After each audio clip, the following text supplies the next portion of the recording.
ನಮಸ್ಕಾರ. ಸ್ಮಾರ್ಟ್ ಟಿವಿಯ ಡಿಜಿಟಲ್ ಕಂಟೆಂಟ್ಗೆ ಸ್ವಾಗತ. ನಾನು ರಂಗನಾಥ್. ಇವತ್ತು ದೇಶದ ನಾನಾ ಕಡೆ 80ನೇ ಸ್ವತಂತ್ರೋತ್ಸವದ ಕಾರ್ಯಕ್ರಮ ಜರುಗಿದವು.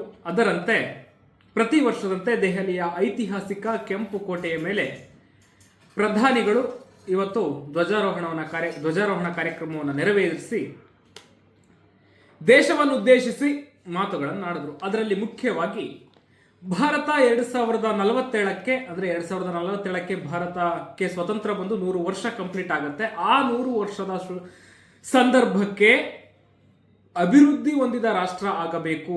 ವಿಕಸಿತ ಭಾರತದ ಗುರಿ ಏನಿದೆ, ವಿಕಸಿತ ಭಾರತ ಅಟ್ಟ 2047 ನಮ್ಮ ದೇಶದ ಗುರಿ ಏನಿದೆ, ಆ ಗುರಿ, ಆ ಕನಸು ನನಸಾಗುವುದಕ್ಕೆ ಈ ದೇಶದ ಪ್ರತಿಯೊಬ್ಬರು ಅಂದರೆ 148 ಕೋಟಿ ಜನರು ಕೂಡ ಬಹಳ ಪರಿಶ್ರಮದಿಂದ ಕಾರ್ಯನಿರ್ವಹಿಸಬೇಕಾಗ್ತದೆ ಎನ್ನುವಂತಹ ಕರೆಯನ್ನ ಮೋದಿಯವರು ಕೊಟ್ಟರು. ಅದರ ಜೊತೆಗೆ ಕಳೆದ 12 ವರ್ಷಗಳಿಂದ ಭಾರತದ ಆರ್ಥಿಕತೆ ಏನಿದೆ, ಆ ಆರ್ಥಿಕತೆ ಹೊಸ ದಿಕ್ಕಿನಲ್ಲಿ ಸಾಗ್ತಾ ಇದೆ ಎನ್ನುವಂತಹ ಮಾತುಗಳನ್ನು ಕೂಡ ಹೇಳಿದ್ರು. ಅದರ ಜೊತೆಗೆ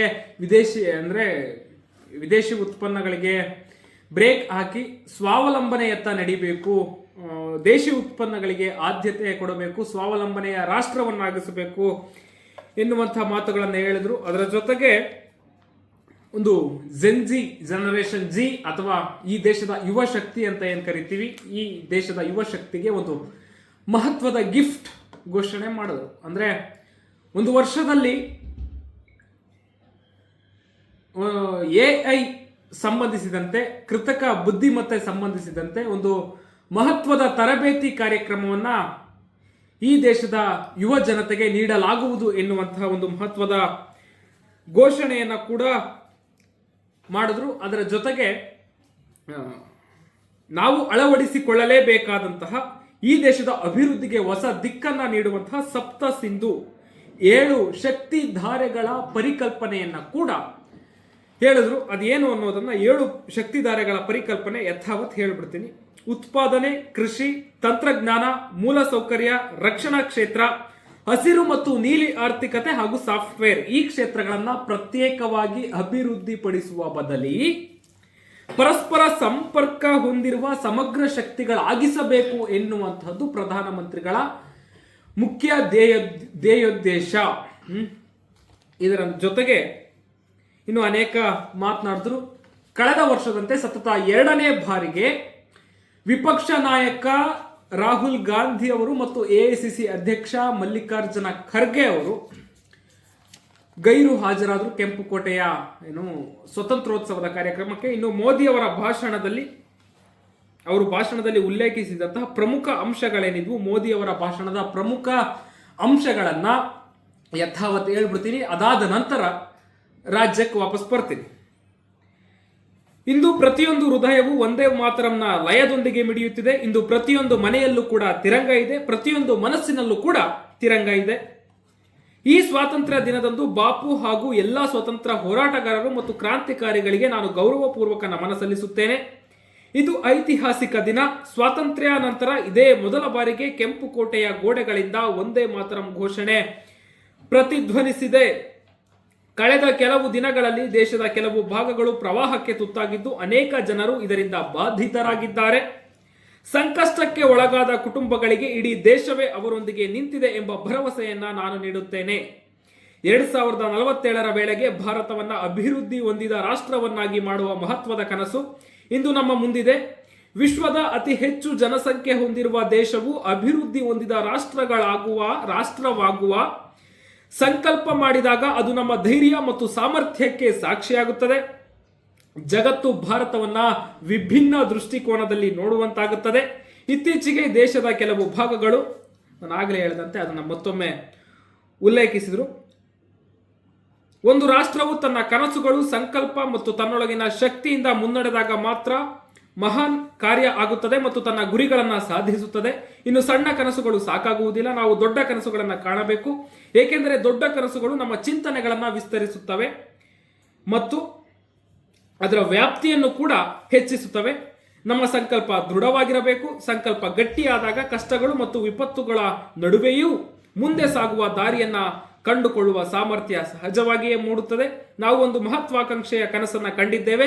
ದೃಢ ಸಂಕಲ್ಪಕ್ಕೆ ಹೊಸ ಎತ್ತರಗಳನ್ನು ತಲುಪುವ ಕನಸು. ಸ್ವಾತಂತ್ರ್ಯದ 100ನೇ ವರ್ಷವಾದ 2047ರ ವೇಳೆಗೆ ಭಾರತವನ್ನ ಅಭಿವೃದ್ಧಿ ಹೊಂದಿದ ರಾಷ್ಟ್ರವನ್ನಾಗಿ ಪರಿವರ್ತಿಸುವುದು ನಮ್ಮ ಮುಖ್ಯ ಗುರಿಯಾಗಿದೆ ಎನ್ನುವಂತಹ ಮಾತುಗಳನ್ನ ಪ್ರಧಾನಮಂತ್ರಿಗಳು ಹೇಳಿದ್ರು. ನಿನ್ನೆ ಹೇಳಿದಾಗೆ ಪ್ರಧಾನಮಂತ್ರಿಗಳ ಇವತ್ತಿನ ಭಾಷಣ ಯುವ ಶಕ್ತಿ ಮೇಲೆ ಹೆಚ್ಚು ಕೇಂದ್ರೀಕೃತವಾಗಿತ್ತು. ಈ ದೇಶದ ಯುವ ಜನರ ಮೇಲೆ, ಯುವ ಶಕ್ತಿಯ ಮೇಲೆ ನನಗೆ ನಂಬಿಕೆ ಇದೆ. ನಮ್ಮ 2047ರ ವಿಕಸಿತ ಭಾರತದ ಗುರಿ ಏನಿದೆ, ಆ ಗುರಿ ಈಡೇರಿಕೆಗೆ ಈ ದೇಶದ ಯುವ ಶಕ್ತಿಯ ಸಹಾಯ ಬಹಳ ಮುಖ್ಯ. ಅವರು ಬಹಳ ಶ್ರದ್ಧೆಯಿಂದ ಪ್ರಗತಿಯತ್ತ ಸಾಗುವಲ್ಲಿ ಸಹಕರಿಸಬೇಕು ಎನ್ನುವಂತಹ ಮಾತುಗಳನ್ನು ಕೂಡ ಪ್ರಧಾನಮಂತ್ರಿಗಳು ಹೇಳಿದಂಥದ್ದು. ಇನ್ನು ರಾಜ್ಯದಲ್ಲೂ ಕೂಡ ಪ್ರತಿ ವರ್ಷದಂತೆ ಈ ವರ್ಷವೂ ಮಾಣೆಕ್ ಶಾ ಪರೇಡ್ನಲ್ಲಿ ಮೈದಾನದಲ್ಲಿ ಧ್ವಜಾರೋಹಣ ಕಾರ್ಯಕ್ರಮ ನಡೆಯಿತು.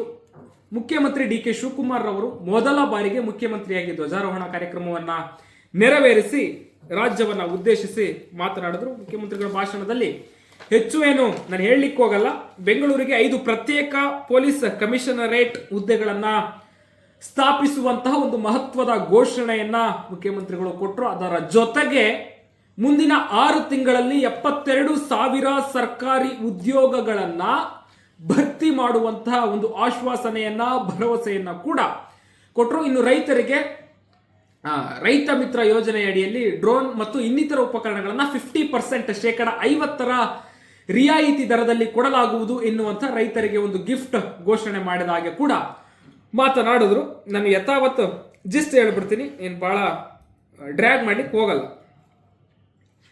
ಬೆಂಗಳೂರಿಗೆ 10 ಲಕ್ಷ ಜನಸಂಖ್ಯೆಗೆ ಅನುಗುಣವಾಗಿ ಕಮಿಷನರೇಟ್ ಹುದ್ದೆಗಳನ್ನು ಮಾಡಲಾಗಿತ್ತು. ಈಗ ಅದನ್ನು ವಿಂಗಡಿಸಿ ಅಗತ್ಯ ಇರುವ ಕಡೆ ಹೊಸ ಪೊಲೀಸ್ ಠಾಣೆಗಳನ್ನು ಸ್ಥಾಪಿಸಿ ಕಾನೂನು ಸುವ್ಯವಸ್ಥೆಯನ್ನ ಇನ್ನಷ್ಟು ಉತ್ತಮವಾಗಿ ನೋಡಿಕೊಳ್ಳಲು ಸಾಧ್ಯವಾಗುವಂತೆ ಕಾರ್ಯಕ್ರಮ ರೂಪಿಸಿದ್ದೇವೆ.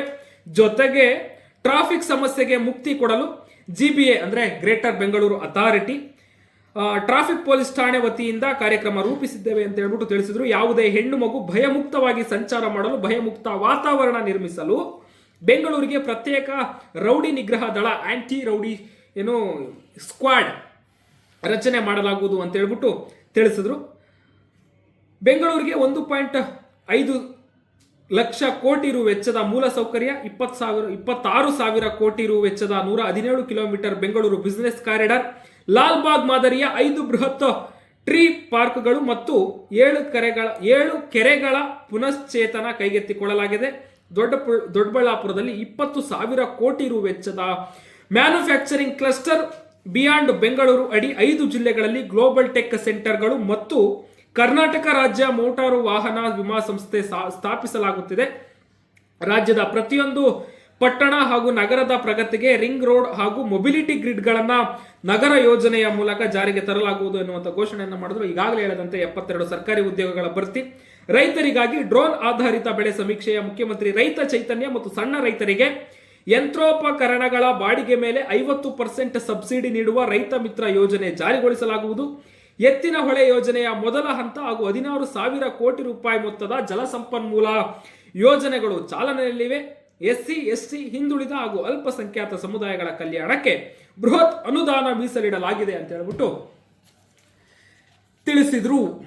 ಇನ್ನು ನಾನು ನಿನ್ನೆ ಮಾತನಾಡುವಂತಹ ಸಂದರ್ಭದಲ್ಲಿ ಜಮೀರ್ ಅಹಮದ್ ಖಾನ್ ಅವರು ಧ್ವಜಾರೋಹಣ ಕಾರ್ಯಕ್ರಮದಲ್ಲಿ ಭಾಗವಹಿಸಲಿಕ್ಕೆ ಸಾಧ್ಯ ಆಗಲ್ಲ ಕಾರ್ಯದ ಒತ್ತಡದ ನಡುವೆ ಎನ್ನುವಂತಹ ಒಂದು ಪತ್ರವನ್ನ ಸರ್ಕಾರಕ್ಕೆ ಬರೆದಿದ್ರು. ನಾನು ನಿನ್ನೆ ಮಾತನಾಡುವ ಸಂದರ್ಭದಲ್ಲಿ ಅದಕ್ಕಿಂತಲೂ ಪ್ರಮುಖವಾದ ಕೆಲಸ ಏನಿತ್ತು ಅನ್ನೋದನ್ನ ಪ್ರಶ್ನೆ ಮಾಡಿದ್ದೆ. ಬಟ್ ಇವತ್ತು ಸ್ವಕ್ಷೇತ್ರದಲ್ಲಿ ಅವರು ಧ್ವಜಾರೋಹಣ ಕಾರ್ಯಕ್ರಮದಲ್ಲಿ ಭಾಗವಹಿಸಿದ್ದಾರೆ. ಇನ್ನು ಕೆಲವರ ರಿಯಾಕ್ಷನ್ ಕೂಡ ಇದೆ, ಅನೇಕರ ರಿಯಾಕ್ಷನ್, ಅದೆಲ್ಲವನ್ನು ಕೂಡ ಹೇಳ್ತಾ ಹೋದ್ರೆ ಸಮಯ ಆಗುತ್ತೆ. ಇನ್ನು ಶಿವರಾಜ್ ತಂಗಡಿಗೆ ಅವರು ಮಾತನಾಡುವಂತಹ ಸಂದರ್ಭದಲ್ಲಿ 2028ರ ವಿಧಾನಸಭಾ ಚುನಾವಣೆಯಲ್ಲೂ ಕೂಡ ಕಾಂಗ್ರೆಸ್ ಅಧಿಕಾರಕ್ಕೆ ಬರುತ್ತೆ, ಆಗಲೂ ಕೂಡ ಮುಖ್ಯಮಂತ್ರಿ ಡಿ ಕೆ ಶಿವಕುಮಾರ್ ಅವರೇ ಮುಖ್ಯಮಂತ್ರಿಯಾಗಿ ಮುಂದುವರಿಯಲಿದ್ದಾರೆ ಎನ್ನುವಂತ ಮಾತುಗಳನ್ನು ಹೇಳಿದರು. ಇನ್ನು ಮಾಜಿ ಮುಖ್ಯಮಂತ್ರಿ ಸಿದ್ದರಾಮಯ್ಯನವರು ಇವತ್ತು ಮಾಧ್ಯಮ ಪ್ರತಿನಿಧಿಗಳೊಂದಿಗೆ ಮಾತನಾಡಿದ್ರು. ನಾನು ಇಷ್ಟು ದಿನ ಮಾತನಾಡುವ ಸಂದರ್ಭದಲ್ಲಿ ಹೇಳ್ತಾ ಇದ್ದೆ, ಸಿದ್ದರಾಮಯ್ಯನವರ ನಡೆ ಬಹಳ ಇಂಪಾರ್ಟೆಂಟ್ ಆಗುತ್ತೆ. ಮತ್ತೆ ನಮ್ಮಲ್ಲೇ ಮಾತನಾಡುವಂತ ಸಂದರ್ಭದಲ್ಲಿ ಯಾಕೋ ಮಾಜಿ CM ಸೈಲೆಂಟ್ ಆಗಿದ್ದಾರೆ. ಅವ್ರು ಸೈಲೆಂಟ್ ಆಗಿದ್ದಾರೆ ಅಂತಂದ್ರೆ ಸಂಪೂರ್ಣವಾಗಿ ಸೈಲೆಂಟ್ ಆಗಿದ್ದಾರೆ ಅಂತ ಅರ್ಥ ಅಲ್ಲ. ಒಳಗೆ ಅವರ ತಂತ್ರಗಳು ಕಾರ್ಯತಂತ್ರಗಳನ್ನ ಹೆಣಿತಾ ಇರ್ತಾರೆ ಮಾಜಿ ಮುಖ್ಯಮಂತ್ರಿ ಸಿದ್ದರಾಮಯ್ಯನವರು ಅನ್ನುವಂತ ಮಾತುಗಳನ್ನ ಆಡ್ತಾ ಇದ್ವಿ. ಅವರು ಇವತ್ತು ಮಾಧ್ಯಮಗಳೊಂದಿಗೆ ಮಾತನಾಡ್ತಾ ಒಂದು ರಿಯಾಕ್ಷನ್ ಅನ್ನ ಕೊಟ್ಟರು. ಮಾಧ್ಯಮಗಳು ಇದೇ ಪ್ರಶ್ನೆಗಳನ್ನ ಮಾಜಿ ಮುಖ್ಯಮಂತ್ರಿ ಸಿದ್ದರಾಮಯ್ಯನವರಿಗೆ ಕೇಳಿದ್ರು. ಆ ಸಂದರ್ಭದಲ್ಲಿ ಅವ್ರ ಪಾಪ ಬಹಳ ಕಾಮಾಗೆ ಉತ್ತರ ಕೊಟ್ಟರು. ನಾನೀಗ ಮುಖ್ಯಮಂತ್ರಿ ಅಲ್ಲ, ಜವಾಬ್ದಾರಿ ಇಲ್ಲ, ಹಿಂದೆ ಮುಖ್ಯಮಂತ್ರಿ ಆಗಿದ್ದೆ, ಈಗ ಜವಾಬ್ದಾರಿ ಕಡಿಮೆ ಆಗಿದೆ, ಹಾಗಾಗಿ ಆಕ್ಟಿವ್ ಆಗಿ ಇರೋದು ಸ್ವಲ್ಪ ಕಡಿಮೆ ಆಗಿದೆ. ಅದರ ಜೊತೆಗೆ ನಾನೇನು ತುಂಬಾ ಸೈಲೆಂಟ್ ಆಗಿಲ್ಲ. ನಿನ್ನೆ ಸದನಕ್ಕೂ ಹೋಗಿದೆ. ನಿನ್ನೆ ಸದನದಲ್ಲಿ ಮುಖ್ಯಮಂತ್ರಿಗಳು ಕೊನೆಯ ಸಾಲಿನಲ್ಲಿ ಕೂತಿದ್ರು. ಅವರ ಜೊತೆಗೆ ಪ್ರಿಯಾಂಕ ಖರ್ಗೆ ಮತ್ತು ಎಸ್ ಪೊನ್ನಣ್ಣ ಅವ್ರ ಸಮೇತ ಕೂತಿದ್ರು. ಇನ್ನು ಇದರೊಂದಿಗೆ ಇವತ್ತಿನ ಅಪ್ಡೇಟ್ ಮುಗಿಸ್ತಾ ಇದ್ದೇನೆ. ಮತ್ತಷ್ಟು ವೈವಿಧ್ಯಮಯ ಸುದ್ದಿಗಳಿಗಾಗಿ ನೋಡ್ತಾ ಇರಿ ಸ್ಮಾರ್ಟ್ ಟಿವಿ.